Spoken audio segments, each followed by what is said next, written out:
So what does your business do? We manufacture ventilators, life support equipment, and our niche, our specialty is to portable battery operated ones, so that when a patient needs to be moved around in a hospital or moved from hospital to hospital, they can put the patient on our ventilator and transport them. So transport ventilators are our specialty, but we have many other products that we manufacture and distribute for respiratory care, such as air oxygen blenders, the circuits that get connected between the ventilator and the patient, and then we also manufacture products for other medical device companies. So we design and then contract manufacture for them. Alright, what were some struggles in starting your business?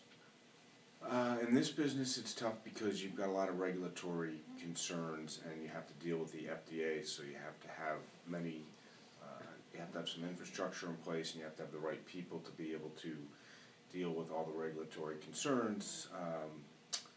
You've got ISO, or also ISO standards that we have to meet.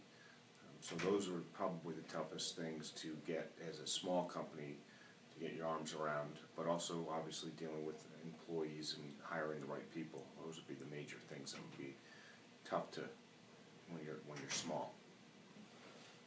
What are important ways to maintain your small business?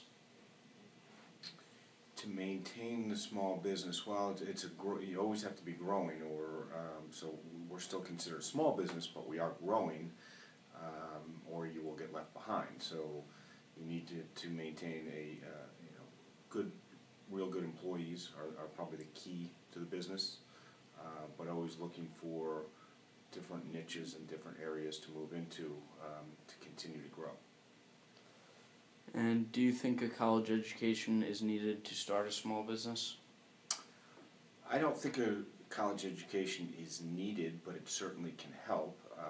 If you're starting a business and you're not going to work for another company, it's probably not as important, but you still have some knowledge that is gained in college that is very useful in starting a small business. But I wouldn't say it's absolutely a requirement. Certainly there have been a lot of people that have started businesses that have gone on to be very large businesses that never went to college or didn't have a college degree.